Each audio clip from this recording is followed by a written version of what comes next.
Info update dari internal TikTok atau dari ordal TikTok tentang apa aja yang bakal kejadian di Shop Tokopedia 2025. Jadi, nah kemarin nih karena kita banyak kerja sama TikTok, terus ada beberapa event juga, kita dapat beberapa materi tentang info yang berharga banget tentang apa yang bakal kejadian. Mungkin ada yang udah lo tahu, mungkin ada juga yang belum, tapi kayaknya lo perlu tahu semua biar kita nggak salah nentuin kebijakan buat nanti jualan di 2025 kayak gimana.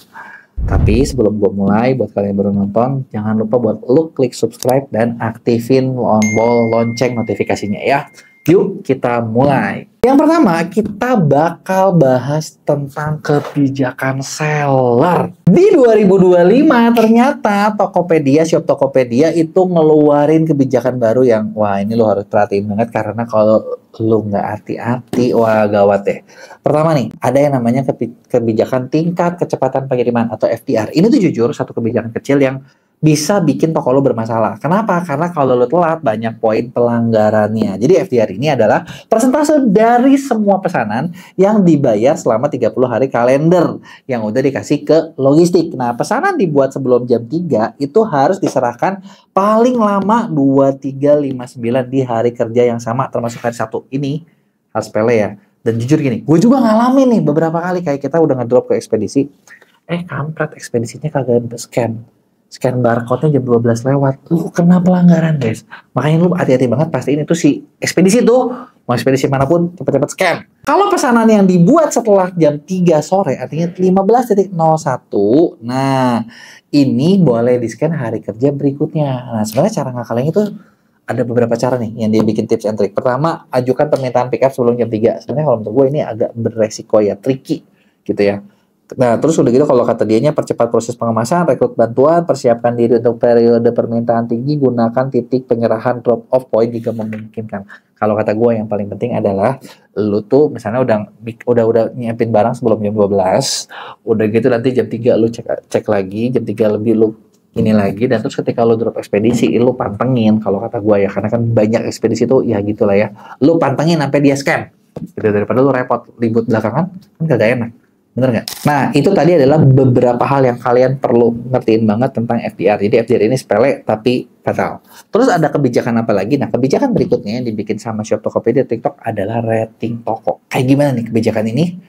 Ini dia update kebijakan rating toko di Shop Tokopedia 2025. Nah, store rating itu tuh dia bikin kan store rating yang isinya adalah memberikan gambaran umum tentang kinerja toko Anda dalam area berikut. Ada kepuasan produk, ada pemenuhan pesanan, ada juga 3 layanan pelanggan. Jadi nilai dari 3 orang tuh puas sama enggak gitu ya. Nah, terus tingkatkan, kalau menurut mereka nih ada beberapa yang harus dilakuin. Tingkatkan rating di bawah ini. 1, tingkat pesanan tidak puas.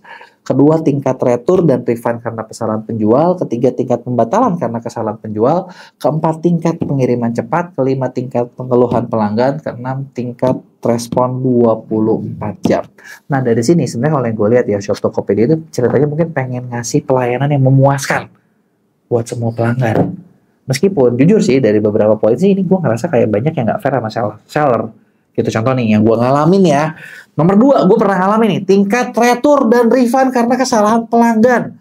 Karena kesalahan penjual, tulisannya gitu ya. Tapi faktanya gini, waktu itu gue pernah kejadian, waktu itu ada salah satu orang yang beli buku Affiliate Academy, gitu ya, beli kelas Affiliate Academy, itu nyampe barang di dia 1 Januari. Pas lagi hari libur, kalau nggak salah malam-malam lagi jam 7 malam. Terus nyampe kantor udah pulang ya. 1 Januari tanggal merah gitu kan. Dia ngechat, gitu, udah dia ngechat, si tim kita ya memang lagi belum ada yang balas jam 1 Januari guys, 1 Januari jam 7 malam. Gue bikin shift aja setengah hari kan, gak mungkin sampai malam, bener gak? Udah gitu karena gak dibalas dalam beberapa menit, sama dia diretur. Dia datangin tuh ke ekspedisi, dan gak tahu kenapa ekspedisinya buka. Soalnya biasa sering gak buka ya. Atau ya buka sih mereka, cuman kadang lama aja nge-scan ya. Mungkin karena kosong, di-scan cepet, dan kita kena poin pelanggaran dari situ. Agak kurang fair nih gitu ya kalau yang ini ya. Gue pengen tahu kalau menurut kalian rating ini udah fair atau belum? Lo tulis di komen. Nah, itulah tadi nih beberapa kebijakan tentang ini. Ini agak kurang fair, tapi ya coba kalau banyak yang komplain mungkin jadi lebih baik nggak sih? Berikutnya yang kita bakal bahas adalah kebijakan masa penyesuaian toko. Jadi, ini tuh ada satu kebijakan di Shop Tokopedia yang dulu tuh kalau gua rasa banyak merugikan seller. Kenapa banyak merugikan seller? Ini terutama kalau sellernya tuh begitu jualan langsung gacor gitu ya. Tapi kalau sellernya yang begitu jualannya biasa-biasa aja nggak rugi-rugi amat sih. Tapi kalau lu termasuk seller yang rising star gitu ya, begitu jualan langsung gacor, ini dulu merugikan. Jadi di TikTok itu ada namanya kebijakan masa penyesuaian gitu ya. Ada yang namanya OVL atau produk OVL itu ini apa, order value limitation. Jadi di mana setiap seller, karena si TikTok ngerasa kayak kalau lu jualan di gua bakal dapat banyak order. Jadi si TikTok itu menyesuaikan kayak ini toko tuh udah mampu belum ya buat buat ngelola banyak order. Jadi dikasih dikit-dikit dulu gitu loh. Nah, terus kebijakan yang baru ini menurut gue sih sangat menguntungkan buat seller. Karena kenapa? Sebelumnya OVL ini durasi pelaksanaan itu harus di atas 30 hari kalender. Jadi setelah 1 bulan lo baru lewat. Nah, terus kalau yang dulu jumlah pesanan terpenuhi atau total nilai pendapatan tuh minimal, kalau dulu tuh ya harus di atas 500 order. Jadi kalian harus dapat 500 order dulu baru lepas. Nah, yang jadi masalah adalah ketika OVL, misalnya nih gue dulu punya klien yang begitu masuk TikTok tuh langsung gacor. Gacornya tuh kayak sehari bisa di atas 100 order. Lu bayangin udah gitu di limit kayak sehari cuma 100 order, setelah itu dianggap tokonya tutup. Rugi banget kan, gue bilang kan. Nah, kalau dulu harus bisa fulfill 500 order dulu, kalau sekarang cukup 200 pesanan atau 10 juta. Jadi kalau kayak lu tokonya cepet, oke, bisa lari gitu loh. Nah, terus sebelumnya tingkat pembatalan karena kesalahan seller 5%, di sini juga sama. Terus tingkat keterlambatan pengiriman di bawah 8%, ini juga sama. Tingkat pembelian barang dana di bawah 1,5% sama. Tingkat ulasan di bawah 1% sama. Poin pelanggaran 12 itu sama. Cuman yang paling gue senang adalah lu bayangin dari 500 order jadi 200 order. Artinya kan lu bisa bener-bener cepet ngebut, bener nggak? Ini apakah bener-bener nih? Jadi kayaknya Shop Tokopedia ini bakal jadi platform e-commerce yang pengen jadi nomor 1 di Indonesia. Nah, gue pengen tahu nih pendapat kalian gimana tentang kebijakan yang satu ini. Nah, setelah itu di seller nih ada lagi nih. Ini kebijakan yang menurut gue pasti banyak yang komplit. Yakin gue banyak yang komplit. Gitu, cuman gue kagak tahu ya. Kebijakan baru dari Shop Tokopedia 2025 yang gue yakin tadi gue bilang banyak bakal ada yang komplit adalah tentang satu kategori yang sepertinya bakal dihilangkan. Nggak dihilangkan sih, dibatasi. Tapi ya nggak dibatasi juga. Ya apa coba? Gini, pengelolaan berat badan. Setahu gua di mana-mana ini adalah produk paling laris. Benar gak sih? Benar banget ya. Kayaknya tuh yang jual pelangsing di mana-mana banyak gitu kan. Kaya-kaya bener gak? Jadi yang dari langsing jadi gendut ya. Karena jualan pelangsing. Saking lu jadi kaya. Tapi di Shop Tokopedia ini lagi ada aturan di mana menurut mereka ya di Shop Tokopedia kami berkomitmen menciptakan lingkungan yang positif terhadap tubuh dan inklusif bagi pengguna. Meskipun mengizinkan penjualan produk kesehatan dan kebugaran, kami tidak mengizinkan produk penurunan atau peningkatan berat badan. Wah, jadi nih kalian-kalian nih yang jualan tentang weight management, yang jualan pelangsing, nah ini jadinya bakal susah, bakal bener-bener dibatasi. Yang udah pasti sih, yang gua tahu ya, iklan nggak boleh. Itu sebenarnya gua udah sempat bahas sih, dari 2024 gua dapat bocorannya. Gitu, iklan pasti nggak boleh, tapi yang lain bakal dibatasi. Dan ini kayaknya mereka udah bakal lebih strict. Jadi yang boleh adalah suplemen kesehatan, protein powder, minuman kolagen, produk rendah lemak, produk seperti suplemen pelangsing, minuman pelangsing, produk penambah berat badan tidak diizinkan. Yang artinya biasanya nih nanti lo ketika udah ngupload keben. Bener nggak? Atau kalau masih lolos, kreatornya nih, kreator bikin konten tentang ini, keben juga. Jadi nggak boleh mencantumkan klaim kalau produk dapat membantu atau menaikkan berat badan dalam daftar produk. Di sini lo harus lihat ininya. Terus apa yang bisa dilakukan penjual setelah kena pelanggaran? Periksa apakah produk tersebut termasuk jenis weight management. Periksa apakah ada klaim terkait penurunan atau peningkatan berat badan. Jadi kalau produknya contoh kan ada produk yang bisa nurunin, bisa enggak. Lo kalau produknya itu dia nggak ngeklaim bisa nurunin berat badan, ya nggak apa-apa. Tapi kalau ada ngeklaim atau ada satu konten yang gitu, bisa jadi kagak boleh. Nah, ini update kebijakan ini gimana nih? Seru, menantang, atau ya udah deh pindah jualan, gimana lagi, nggak bisa jualan kan kalau yang buat jualan pelangsing dan teman-temannya. Beres dari situ ada lagi nih kebijakan yang gue tahu ini kebijakan juga bakal ada seru-seru sedap, nikmat-nikmat sedap. Gue pengen tahu pendapat kalian kayak gimana ya. Di TikTok ini ada satu kebijakan baru yang gue tahu ini mungkin banyak merugikan, terutama kalian seller-seller tertentu. Jadi lu pastiin ya. Gue nggak tahu kalian bakal kena atau enggak, tapi gini aturannya adalah tentang pengelabuan merek. Apaan tuh pengelabuan merek gitu. Ya, tapi kalau keterangannya sih adalah pengelabuan merek adalah penggunaan media digital ataupun fisik termasuk tapi tidak terbatas pada stiker, noda, kertas, tulisan, mosaik, selotip dan lain sebagainya untuk mengaburkan atau menyembunyikan informasi merek agar suatu produk tidak dapat dikenali. Jadi ini itu nih kan bahasanya bahasa hukum banget ya. Simpelnya sih ini buat mencegah kalau gua rasa ya produk thrift produk KW. Produk KW jelas karena TikTok stake banget tentang produk palsu ya. Jadi produk thrift, produk KW gitu kan. Terus udah gitu produk yang nembak. Tahu dong. Padahal sebenarnya gini, di China kan terkenal ya. Mereka tuh bikin Adidas jadi Adidos gitu ya. Banyak banget tuh di pasar-pasarnya kan yang dimirip-miripin kayak gitu kan, ditembak mirip-mirip kayak gitu. Nah, inilah aturan ini diterapin di TikTok. Mungkin ya TikTok dari China kali. Jadi mereka tahu cara orang ngakalin kayak gimana gitu ya. Tips triknya adalah kata dia bilang pasang produk dengan gambar yang jelas dan berkualitas tinggi sehingga karakteristik utama misalnya terlihat dengan jelas. Larangan hindari menambahkan elemen grafis yang tidak diperlukan seperti stiker di area tempat nama, logo merek dan biasanya ditempatkan. Apa yang dilakukan kalau kena pelanggaran? Tinjau konten untuk memastikan apakah Anda melanggar kebijakan. Jika tidak, silahkan lakukan banding. Sebenarnya gini sih, gue bukan ngomong bahas ininya ya, tapi ini kalau lu jualan thrift, apa lu jualan KW, ini sesuatu yang gue rasa bakal mempersulit kalian buat jualan itu lagi. Kenapa? Karena ya kan sebenarnya kita fair ngomong lah, yang thrift brand asli sih, tapi kan bekas. Bener kan? Sedangkan di TikTok ada aturan lu nggak boleh ngejual yang merek yang udah misalnya nggak punya hak ininya, hak jualnya. Jadi ini lo pasti agak susah.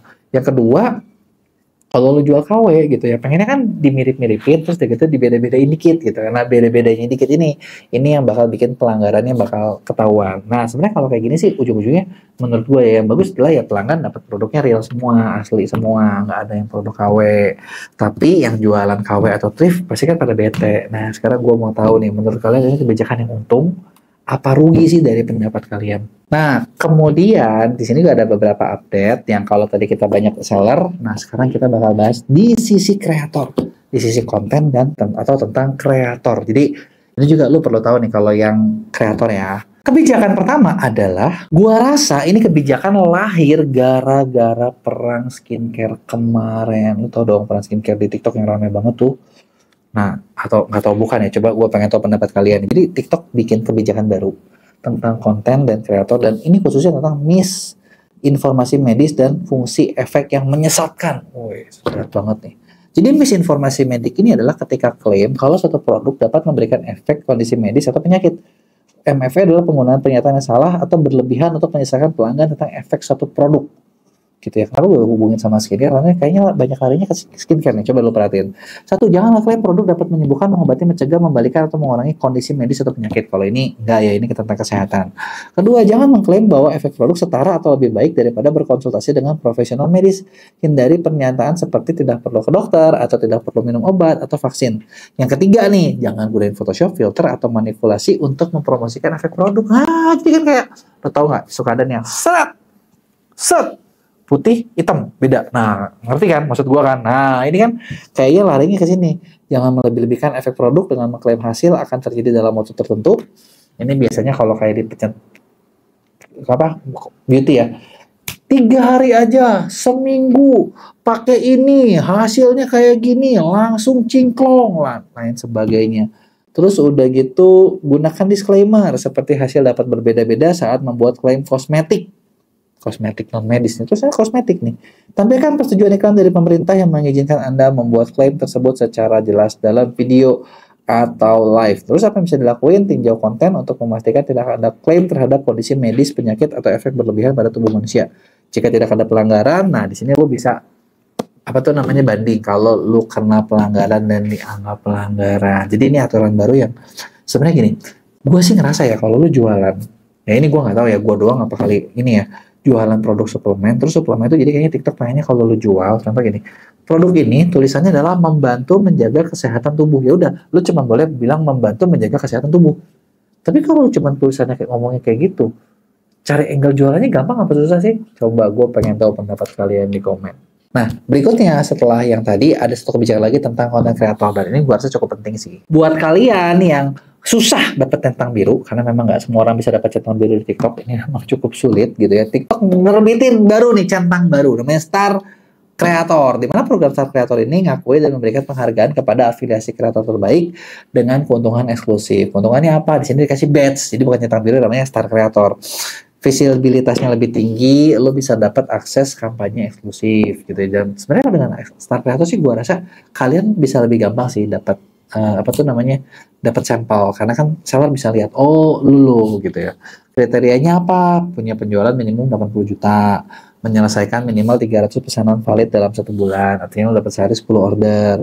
Minimal 50.000 tampilan kumulatif di semua konten e-commerce. Terus kualitas kontennya menerbitkan minimal 20 video atau live terkait e-commerce keranjang kuning nih. Jadi kalau lo nggak main keranjang kuning nggak dapat. Mempertahankan skor 4 di PQP, punya minimal 10.000 follower, terus udah gitu akun lu kurang dari 4 poin pelanggaran, gak ada pelanggaran berat. Jadi kayak gini nih kalian dapat badge. Badge ini kan buat kasih lihat, ini loh gua tuh ada star kreatornya, gua tuh ini bisa jualan gitu kan. Ini satu gua rasa bakal membantu sih buat afiliator, minimal dapat dapat sampel gitu ya.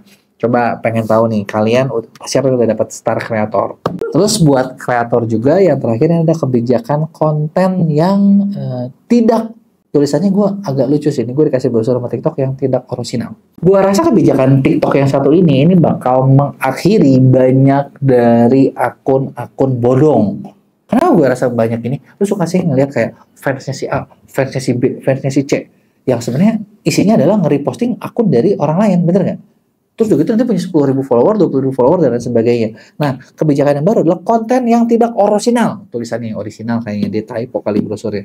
Nah, konten ini mengacu pada konten live video atau apa yang tidak diproduksi oleh kreator sendiri dan diunggah ke Shop Tokopedia tanpa izin. Sebenarnya ini ada bagusnya juga guys, nggak cuman para fans, tapi seller nakal. Lu tau kan suka ada seller yang minta afiliator bikinin konten. Setelah dibikin konten sama seller, diambil kontennya. Memang laknat untuk seller seperti itu ya.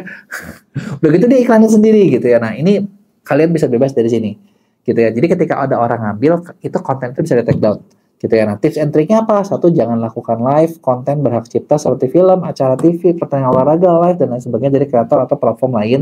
Jangan gabungin beberapa video atau foto dari berbagai kreator atau platform yang diunggah ke Shop Tokopedia.